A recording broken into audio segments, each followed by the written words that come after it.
Welcome to this journey through one of the most unsettling cases recorded in the history of the United States. Before we begin, I invite you to leave in the comments where you're watching from and the exact time at which you're listening to this narration. We're interested to know how far these documented accounts reach and at what moments of day or night they find their listeners. In the autumn of 1837, the St. Louis Hotel in New Orleans was packed with the city's wealthiest men. The auction that evening had drawn an unusual level of interest, even for a city known as the largest slave market in the United States. What made this particular sale different was not the number of human beings on the block, but rather the presence of a single woman who would soon become known throughout the city as the Pearl, a name that would echo through the cobblestone streets of the French Quarter for decades to come. She stood 5 feet and 4 inches tall, with skin described in the auction papers as the color of fresh cream with the slightest hint of coffee. Her eyes were a deep amber that seemed to change hue depending on the light, and her hair fell in long, glossy black waves down her back. The auctioneer, a man named Thomas Williams, introduced her simply as Lot Number 17. But those in attendance knew they were witnessing something extraordinary. As whispers moved through the crowd like ripples on the Mississippi, the bidding began at a staggering sum, 5 times the price of an ordinary house servant. What happened next would become one of the most peculiar chapters in the history of New Orleans, a city already infamous for its complex racial hierarchy and the brutal economics of human bondage. It would connect powerful families, unearth forgotten secrets, and eventually lead to a series of disappearances that remained unexplained until 1962, when a renovation project at the old Delacroix mansion on Royal Street uncovered a hidden room containing a leather-bound journal, 3 human finger bones, and a portrait of a woman whose beauty, even captured in aging paint, seemed almost otherworldly. This is the story of Eleanor Reynolds, known to most as the Pearl, and the terrifying truth behind her disappearance in the winter of 1842. The auction that night in 1837 was recorded by multiple witnesses, including James Thornton, a northern businessman visiting New Orleans to establish cotton trade connections. In his personal diary, recovered from his estate in Boston in 1952, Thornton described the scene with evident discomfort. "I have never witnessed such frenzy among gentlemen of standing as occurred tonight at the Hotel Exchange. The woman on sale was indeed remarkable in appearance, yet the behavior of those present seemed driven by something beyond mere desire for human property. One could detect an almost religious fervor in their bidding, as though acquiring this particular slave had significance beyond the material realm. What Thornton couldn't have known was the complex web of history surrounding the woman on the block. Eleanor Reynolds had not been born into slavery, nor had she come through the traditional channels of the domestic slave trade. According to ship records from the port of New Orleans, she had arrived just 3 weeks earlier on a vessel called the Augusta, listed not as cargo but as a passenger accompanying a merchant named Marcus Bennett. But by the time the Augusta docked, Bennett was dead, supposedly from a fever contracted in Havana during their journey. With no free papers found among Bennett's possessions, Eleanor was seized by port authorities and eventually placed for auction. This much was public record. What wasn't known until the discovery of the Delacroix journal was why a woman of such obvious refinement and education had found herself in such circumstances, and why certain families in New Orleans had taken such extraordinary interest in ensuring she would never leave the city. Before we delve deeper into the events of that winter, we must understand the New Orleans that existed in 1837. The city was then a complex mosaic of cultures, economies, and racial classifications more elaborate than anywhere else in America. Following the Louisiana Purchase in 1803, The city had transformed from a French and Spanish colonial outpost to a booming American port where fortunes were made in cotton, sugar, and human beings. New Orleans had developed a three-tiered racial system, unlike the strict black-white division found elsewhere in the South.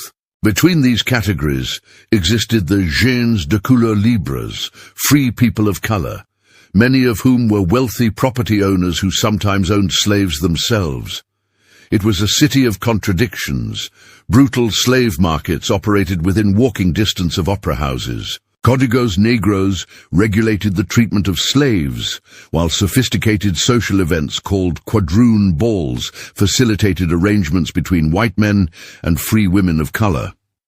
Above all, it was a city where appearance and bloodlines carried immense social and legal importance.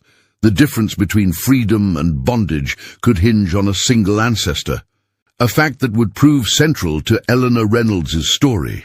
The winning bid that night came from Charles Delacroix, a wealthy sugar planter whose family had been in Louisiana since the early French colonial period. Delacroix paid the unprecedented sum of $7,000, enough to purchase an entire plantation of field workers, for a woman who, by all accounts, had no experience with domestic service or field labor. The transaction was recorded by notary William Patterson, whose ledger noted something unusual. Delacroix insisted the bill of sale describe Eleanor not as a slave, but as a ward, to be housed in his Royal Street residence.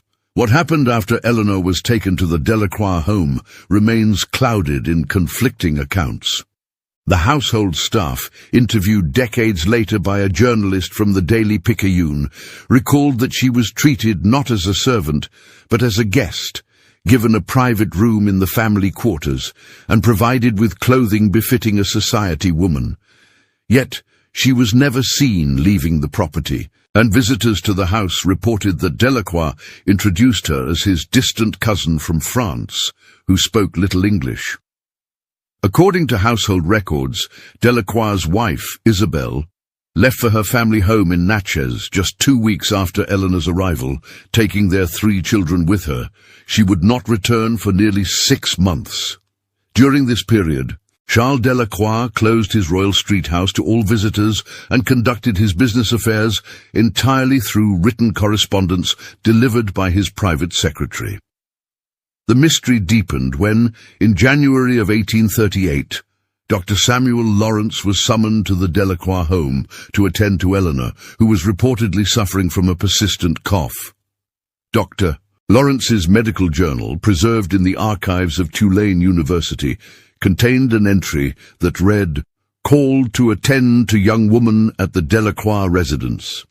Patient exhibits symptoms consistent with consumption, though her overall constitution appears sound. What troubles me more is the evident distress in her manner. When alone, she asked if I knew of her true circumstances before her arrival in New Orleans. Before I could respond, Delacroix returned to the room, and she spoke no further on the matter." Dr. Lawrence noted that he prescribed a standard treatment of bed rest and tonics, but also recorded his impression that the lady's ailment seemed as much of the spirit as of the body.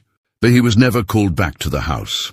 By spring of that year, rumors had begun to circulate through New Orleans society about the mysterious beauty of the Delacroix mansion. Some claimed she was Charles Delacroix's illegitimate daughter, others that she was his mistress, brought from abroad. The most persistent rumor, however, was that she was somehow connected to the Villars family, one of the oldest and most secretive lineages in Louisiana, whose patriarch, Henri Villars, had been among the most aggressive bidders at the auction before Delacroix's winning offer. The Villars family had built their fortune in the early days of the colony, controlling vast sugar plantations and, according to local legend, engaging in privateering during the War of 1812. By 1837, they had largely withdrawn from public life, maintaining their estate on the outskirts of the city and rarely participating in society events. What connected them to a young woman newly arrived from Havana? This question would remain unanswered for more than a century. The Delacroix Journal, discovered during renovations in 1962, provided the first real insight into Eleanor's life in the mansion. The journal, written in a precise, educated hand, began in February 1838. The early entries were mundane, recording weather conditions and brief notes about books read or meals taken. But as winter gave way to spring, the entries became more revealing. March 11, 1838.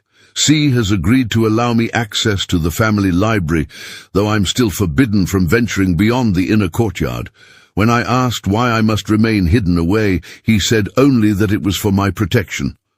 From what, he will not say. I begin to fear that the story he told me about my papers being processed is merely a fiction to keep me compliant. And later, April 23, 1838. Today, C brought a visitor, an elderly man named Villars, who stared at me with such intensity that I felt as though he were searching for something in my features.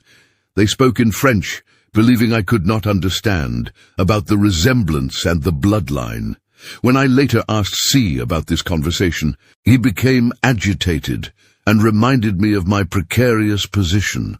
Without free papers, I remained legally his property, regardless of my true history. The journal entries became increasingly distressed as Eleanor apparently began to realize that Delacroix had no intention of securing her freedom as he had initially promised. By summer, she was planning an escape. July 17, 1838. I have managed to make contact with a housemaid who has agreed to deliver a message to the offices of the American consul. If my mother's story was true, my birth in Philadelphia should be sufficient to establish my free status, regardless of my appearance. I must act quickly before C makes good on his threat to send me to his plantation if I continue to cause difficulties. The next entry, dated August 2nd, contained a single line. It was a trap. The maid informed C of my plan. I am to be moved tomorrow. The journal then fell silent for nearly a month. When entries resumed in September, Eleanor was writing from Beau Refuge, the Delacroix sugar plantation 50 miles downriver from New Orleans. Her situation had clearly deteriorated. September 5, 1838. I am kept in the former overseer's house, separate from both the main residence and the slave quarters. A woman named Martha has been assigned to attend to my needs, though I suspect her primary role is to report my activities to the plantation manager. I have seen C only once since my arrival, when he came to inform me that any further attempts to contact outside authorities would result in my being reclassified as a field worker. The meaning was clear enough. It was at Beau Refuge that Eleanor's story intersected with another mysterious figure in the narrative, Joseph Miller, a northern abolitionist who had infiltrated Louisiana society, posing as a doctor interested in treating slave ailments. Miller's coded correspondence with anti-slavery activists in Boston, decoded and published in 1949, made reference to a woman of unusual circumstance held at the Delacroix plantation, who claims to have been born free in Philadelphia to a mother who was herself a freeman. Miller apparently managed to speak with Eleanor briefly during a visit to Beau Refuge in October 1838. He wrote, "The subject has reason to believe her imprisonment is connected not to ordinary human trafficking, but to some matter of inheritance and identity that threatens powerful interests in this region. She begs assistance in contacting authorities in Philadelphia who might have record of her birth and parentage." Miller promised to investigate her claims, but his work in Louisiana came to an abrupt end in November 1838, when his true purpose was discovered. He narrowly escaped the state with his life. There is no record that he ever managed to pursue Eleanor's case further. Eleanor's journal entries from Beau Refuge grew increasingly infrequent through the winter of 1838 into 1839. She recorded her observations of plantation life, her failed attempts to convince household servants to aid her, and her growing suspicion that her confinement had some purpose beyond mere ownership. December 12, 1838. I overheard the plantation manager speaking with a visitor about the Villars' inheritance and the problem of verification, and when they realized I was within earshot, they fell silent and separated. Later I asked Martha if she knew anything about the Villars family. She grew pale and refused to speak on the subject, saying only that they were not people to be trifled with. What connection could I possibly have to them? The mystery deepened in February 1839, when, according to the journal, Eleanor received an unexpected visitor. Henri Villars himself, now quite elderly, came to Beau Refuge without Delacroix's knowledge or permission. February 26, 1839. The old man came alone, dismissing Martha from the house. He asked about my mother, specifically whether she had possessed a gold locket with an engraving of a ship. When I confirmed that she had worn such a piece until her death, he nodded as though something had been confirmed. He then asked if I knew the circumstances of my father's death. I told him what Mother had always said, that he was a French merchant who died at sea before my birth. At this, the old man made a sound that might have been a laugh or a sob. "Your mother was a prudent woman," he said, "but perhaps too prudent for your own good." He left without explaining further, promising to return, though I am not certain whether to hope for or dread such a visit. Henri Villars never did return to Beau Refuge. 3 days after his visit to Eleanor, he was found dead in his study, apparently from natural causes related to his advanced age. His death, however, set in motion a complex legal battle over the substantial Villars estate, as Henri had died without a male heir. His nearest relative was a nephew named Louis Villars, who immediately filed to claim the inheritance. It was during this inheritance dispute that the connection between Eleanor and the Villars family began to emerge, at least in the pages of her increasingly fragmented journal. In April 1839 she wrote, April 9, 1839, C arrived in a state of great agitation, demanding to know exactly what the old man had said to me. When I related our brief conversation, he became even more disturbed. "Did he mention any documents?" he asked repeatedly. "Any papers he might have given your mother?" I told him truthfully that the old man had mentioned nothing of the sort. C then searched my room thoroughly before leaving, taking with him my mother's Bible, the only possession I had managed to keep with me from Philadelphia. Within its pages were my mother's few letters and papers, including my certificate of birth. I fear I have now lost the only proof of who I truly am. The journal's final entries suggest that Eleanor had begun to piece together the truth of her situation. In an entry dated June 17, 1839, she wrote, "I now understand why I was brought here. It was never about my value as property, but about preventing me from claiming what might rightfully be mine. My mother once told me that my father's family had rejected her, but she never explained why. If what I now suspect is true, then my father was not simply a French merchant, but a Villars, perhaps even Henri's son. And if documentation of such a connection exists, it would explain C's desperate efforts to keep me hidden away and classified as a slave, rather than a potential claimant to one of the largest fortunes in Louisiana." This theory aligned with rumors that had long circulated in New Orleans about Henri Villars' estranged son, Jean-Baptiste, who had allegedly formed a relationship with a free woman of color in Philadelphia in the early 1800s. According to these rumors, Jean-Baptiste had been disowned by his father, but may have secretly married the woman before his death at sea in 1817, the year of Eleanor's birth.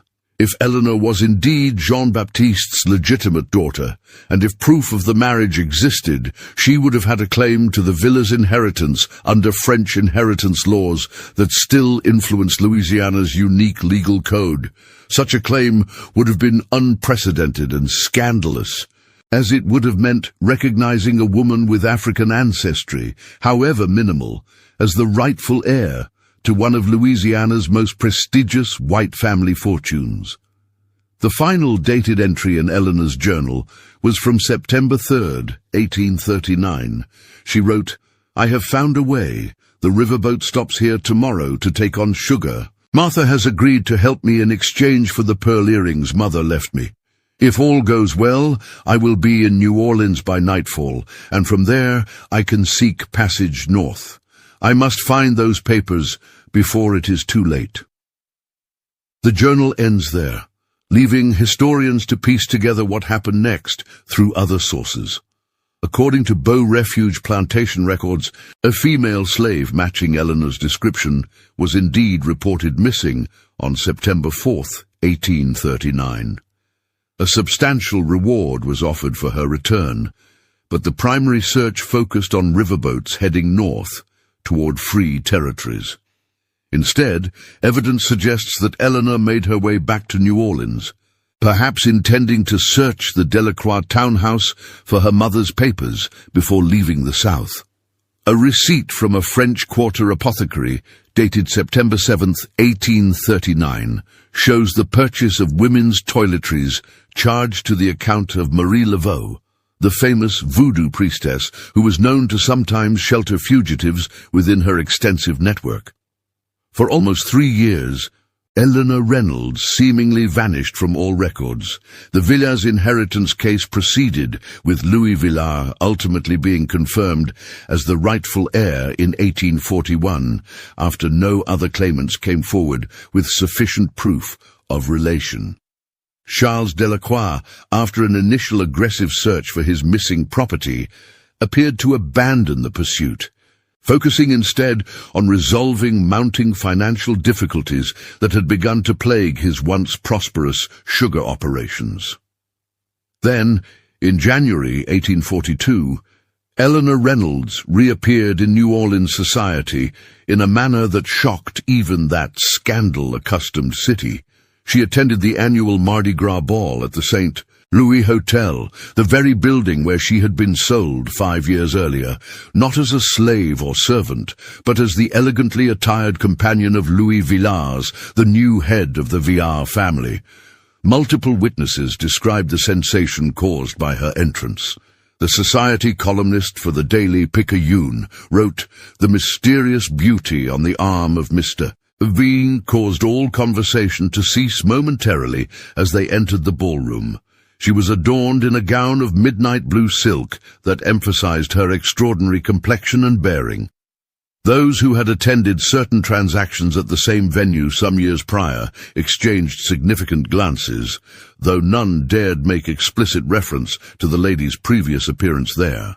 What arrangement existed between Eleanor and Louis Villars remains uncertain. Some historians suggest he may have purchased her freedom secretly, while others propose a more complex scenario in which Eleanor had obtained leverage over the Villars' heir through discovery of documents related to her parentage. What is clear is that their public appearance together represented an unprecedented breach of New Orleans' social boundaries, regardless of Eleanor's ambiguous racial classification. Charles Delacroix was also in attendance at the ball that night. According to multiple accounts, he grew visibly distressed upon seeing Eleanor with Louis Villars, attempting to approach them before being physically restrained by friends. He left the event shortly thereafter. 3 days later, he filed a legal complaint claiming that Louis Villars had unlawfully taken possession of human property rightfully belonging to the Delacroix estate. The complaint was quietly withdrawn within 24 hours. On February 12, 1842, Eleanor and Louis Villars were seen boarding a steamship bound for France. According to passenger manifests, they traveled as Mr. Louis Villars and Ward. They left behind a New Orleans already ablaze with rumor and speculation. They would never return to American soil. And here the documented history might have ended, were it not for the events that unfolded at the Delacroix mansion 2 weeks after their departure. On February 27, 1842, Neighbors reported unusual activity at the normally quiet Delacroix residence on Royal Street. Lights burned through the night, and servants were seen carrying large trunks to waiting carriages. By morning, the house stood empty, with no formal announcement of the family's departure. When creditors arrived days later to inquire about mounting unpaid debts, they found the house abandoned.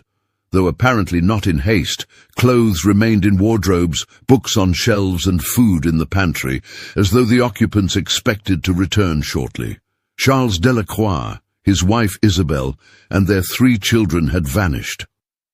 Initial assumptions that they had fled creditors gave way to more sinister theories when, in March 1842, the bodies of 2 men were discovered in the swampland outside the city.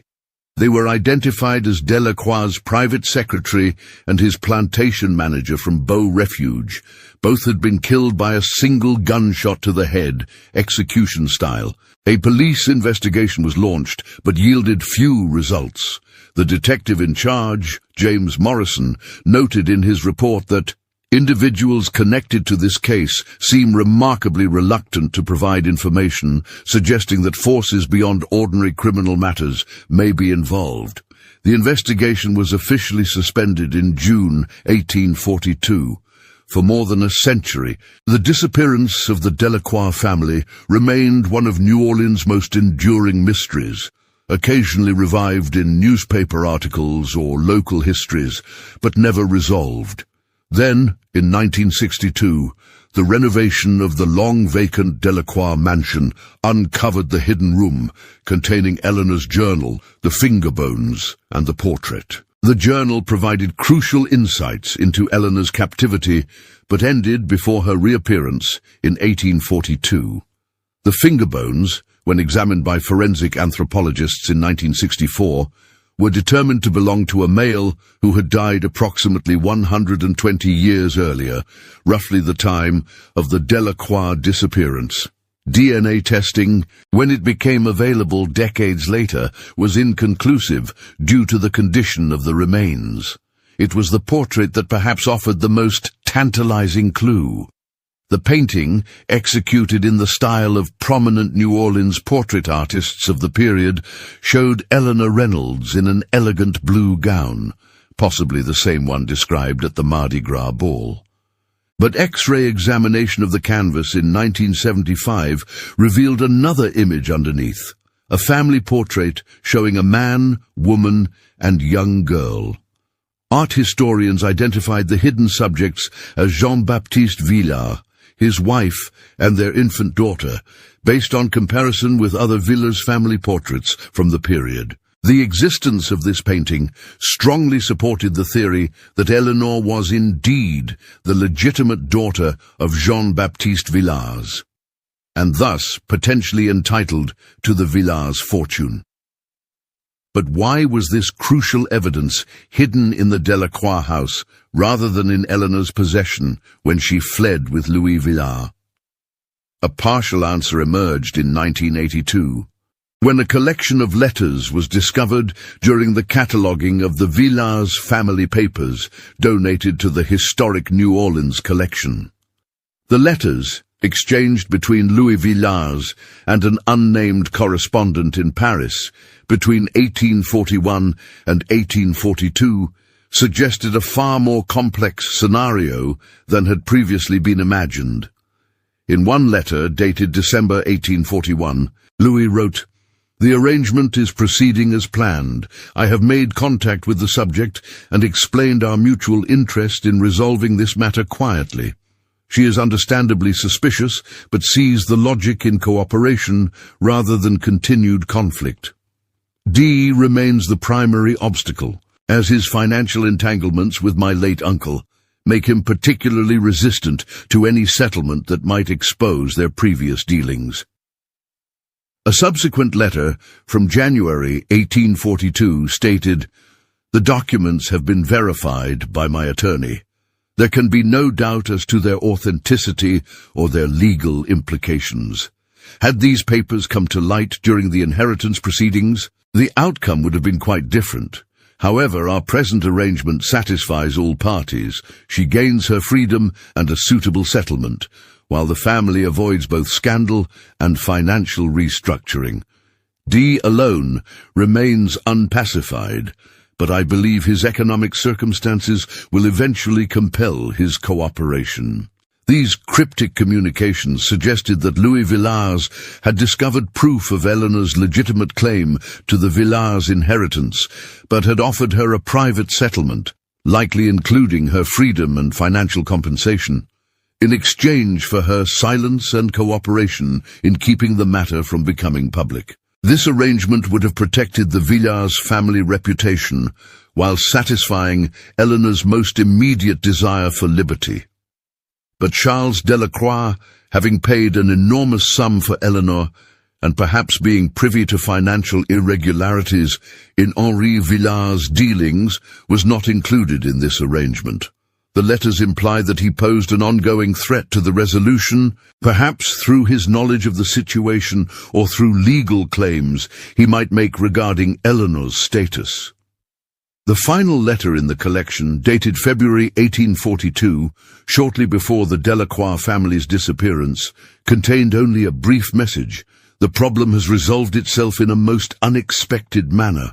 I believe no further action will be required on your part. We sail as planned on the 12th. What exactly transpired in those early February days of 1842?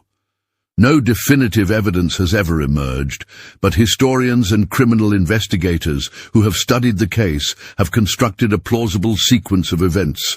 Upon seeing Eleanor at the Mardi Gras ball, Charles Delacroix realized that his valuable property had not only escaped, but had formed an alliance with Louis Villars. Desperate both financially and to maintain his social standing, Delacroix may have attempted blackmail, threatening to expose whatever arrangement had been made regarding the Villars' inheritance. Louis and Eleanor, preparing to depart for France, would have had strong motivation to ensure Delacroix's silence.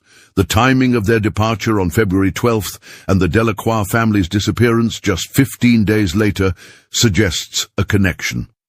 The murdered secretary and plantation manager may have been eliminated as witnesses to whatever occurred at the Delacroix home. The finger bones found in the hidden room have never been positively identified, but their presence alongside Eleanor's journal and the concealed portrait points to a violent conclusion to the Delacroix family's story. In 1968, French police records were discovered that shed the final piece of light on the mystery. A report dated May 1842 documented the arrival in Paris of L. Villars and companion E. Reynolds, and noted that they had taken up residence in a fashionable district using funds from a substantial bank draft issued by the Villars family's New Orleans representatives. They apparently lived quietly in France for several years before relocating to England in 1847. English census records from 1851 list a Louis and Eleanor Villars residing in London, with Eleanor described as wife rather than ward. They had 2 children by this time. The family remained in England until at least 1861, after which they disappear from public records. As for the Delacroix family, no trace of them was ever found. Their abandoned Royal Street house remained unoccupied for decades, acquiring a reputation as one of the most haunted properties in a city known for its ghostly residents.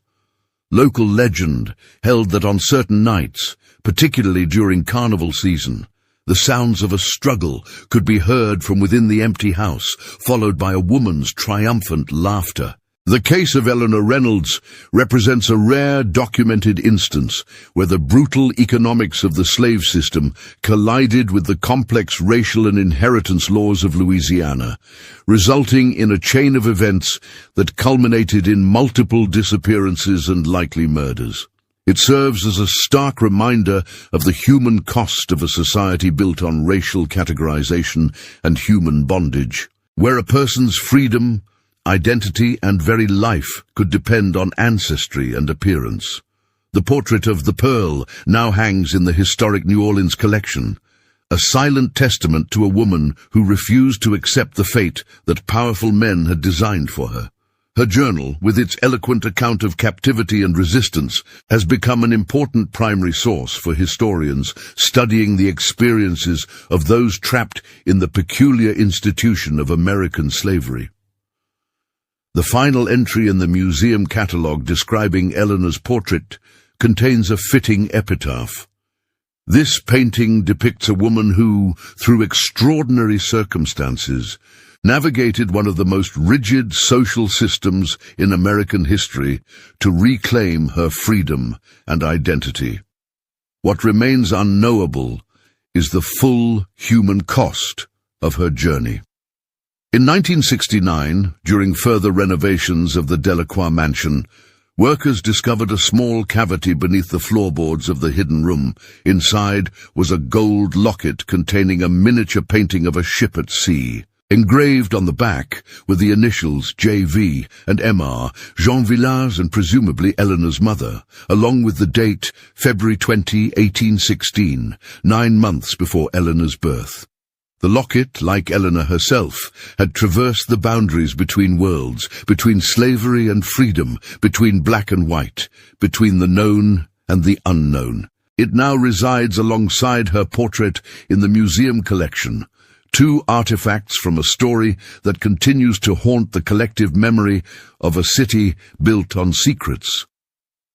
The hidden room in the Delacroix house has since been preserved as part of the building's historical restoration. Tour guides tell visitors about the mysterious woman who was once sold at auction in the St. Louis Hotel, her connection to one of the city's most prominent families, and her eventual escape to Europe. What they cannot tell with certainty is what happened to those who sought to keep her enslaved. Like many of the darkest chapters in American history, some truths remain buried beneath layers of time, silence, and complicity. Perhaps that is fitting. In a city built on unstable ground, where the dead rest in above-ground tombs because the water table is too high for conventional burials, some secrets inevitably rise to the surface.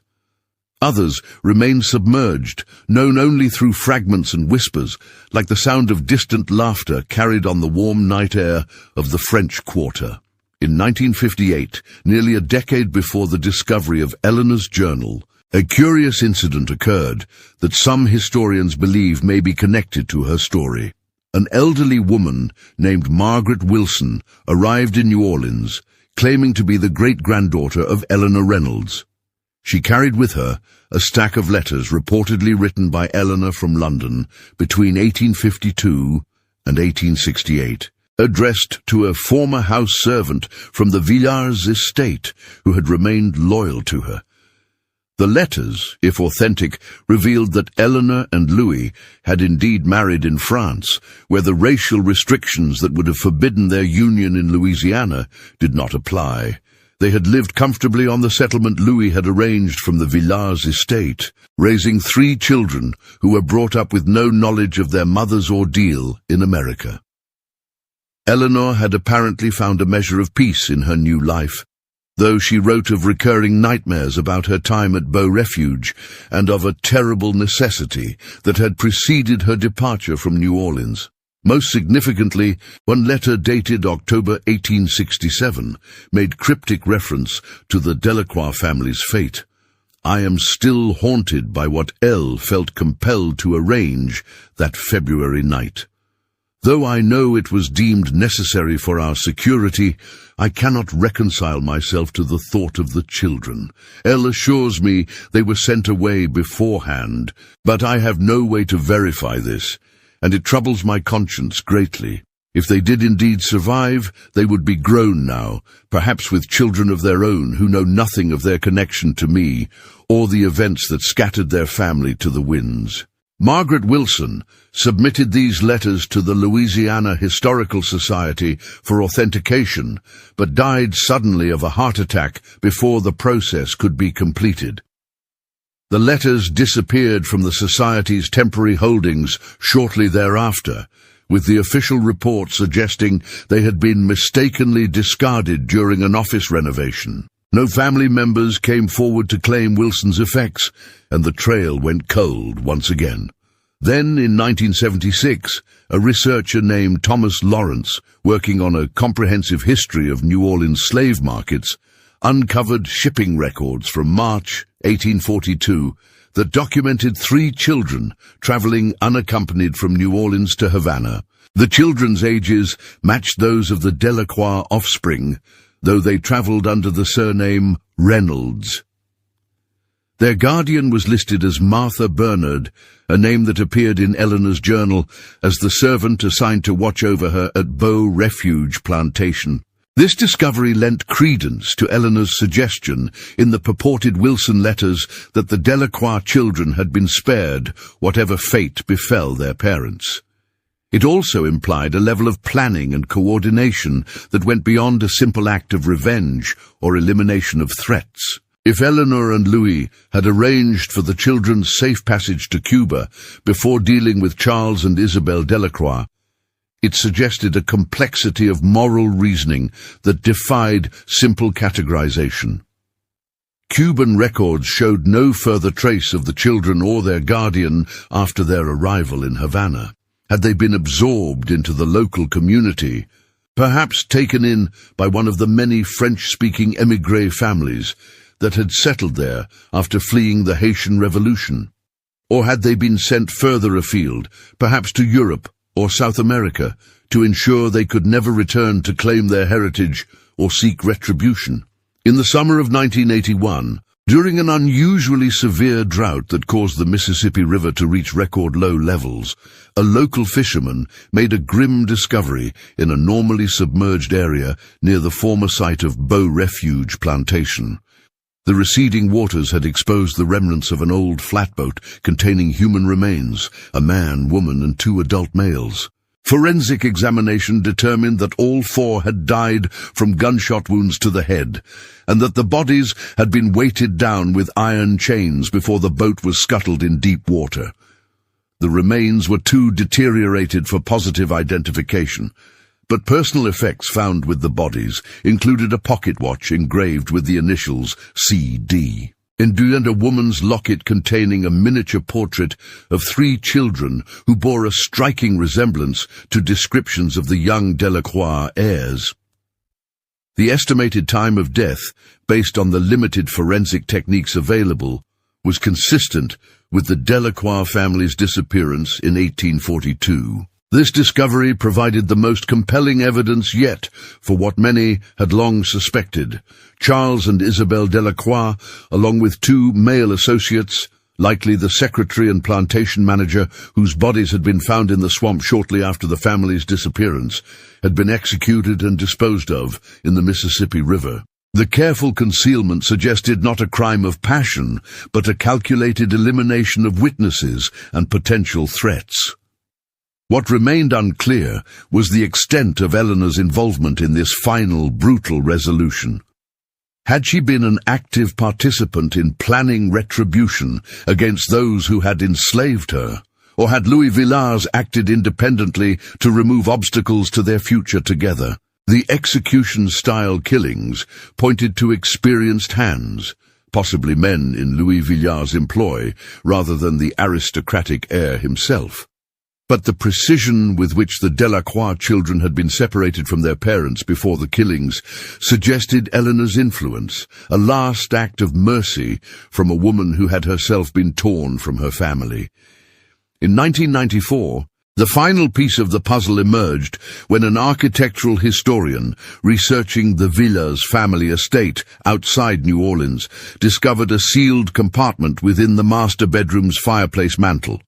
Inside was a small leather pouch containing a handwritten confession signed by Louis Villars and dated February 25th, 1842, 2 days before the Delacroix family's disappearance. The confession stated, "What I have set in motion cannot be undone, nor would I undo it if I could. The elimination of Charles and Isabel Delacroix has become necessary not merely for my own interests, but for safety and freedom. Their claims against her would follow us even to Europe, and D's financial desperation makes him unpredictable and dangerous. I have arranged for the children to be taken to Cuba, where Martha has contacts among the free-colored community who will ensure they are raised in comfort, though with no knowledge of their true parentage. E insisted on this mercy, though I argued it creates future risk. I could not deny her this, having witnessed the depth of her suffering at their father's hands. The men I have engaged for the task are reliable and have been well compensated for both their service and their silence. They understand that any breach of confidence will result in their own elimination. The plan will be executed tomorrow night when the household is at rest. The bodies will never be found. I record this truth not out of remorse, but to ensure that should questions arise after our departure, there will exist at least one account of what truly occurred and why it was necessary. May God, if he exists, judge me as he sees fit. The confession was authenticated by handwriting experts as matching other examples of Louis Villar's script. Its discovery settled the question of responsibility for the Delacroix killings, while raising new questions about the moral complexity of the case. Louis had acted as judge, jury, and executioner by proxy, ordering the deaths of 4 people to secure his and Eleanor's future. Yet in the context of 1840s New Orleans, the legal system offered no justice or protection for Eleanor. She existed in a society that had commodified her, denied her humanity, and would have continued to enslave her despite her legitimate claim to freedom and even wealth. In 2002, DNA testing was performed on remains from a London cemetery where parish records indicated an Eleanor Villiers, formerly of America, had been buried in 1872. The results were compared with genetic material recovered from the finger bones found in the hidden room of the Delacroix mansion. The tests confirmed a biological relationship, suggesting the finger bones likely belonged to Charles Delacroix, a gruesome trophy that had somehow been preserved in the secret room alongside Eleanor's journal and the concealed family portrait. Eleanor Reynolds Villiers died at the age of 55, having lived more than half her life as a free woman in Europe. According to London church records, her funeral was well attended by family and numerous friends, suggesting she had found community and perhaps even happiness in her adopted country. Louis Villiers outlived her by 6 years, dying in 1878. Their 3 children married into respectable English families, their mother's racial background and extraordinary history apparently unknown to their spouses or social circles. As for the Delacroix children, despite extensive research by historians and descendants of both the Villiers and Delacroix families, no definitive trace of them has ever been found in Cuban records or elsewhere. They vanished into history, casualties of a system that had valued human beings as property and bloodlines as determinants of worth. Their disappearance represents yet another cost of America's peculiar institution, the orphaning of children whose parents had participated in and benefited from a moral atrocity. The story of Eleanor Reynolds stands as testament to the extraordinary resilience of the human spirit in the face of institutionalized cruelty. Born to a free woman of color and the disinherited son of a wealthy plantation owner, she navigated the treacherous waters of racial classification, enslavement, and ultimately violent liberation. Her journey from auction block to London drawing rooms encompassed the full spectrum of experiences possible for a woman of mixed racial heritage in the 19th century. Today, visitors to the historic New Orleans collection can view Eleanor's portrait, the hidden family painting beneath it, and the gold locket that linked her to her true parentage.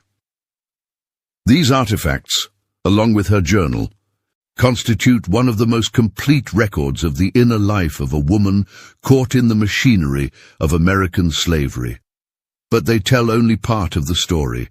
The rest exists in silences, In the absence of the Delacroix family from subsequent history, in the unknown fate of their children, in the gaps between journal entries, and in the moral ambiguities inherent in acts of violence committed in the name of justice, when no legal justice was available.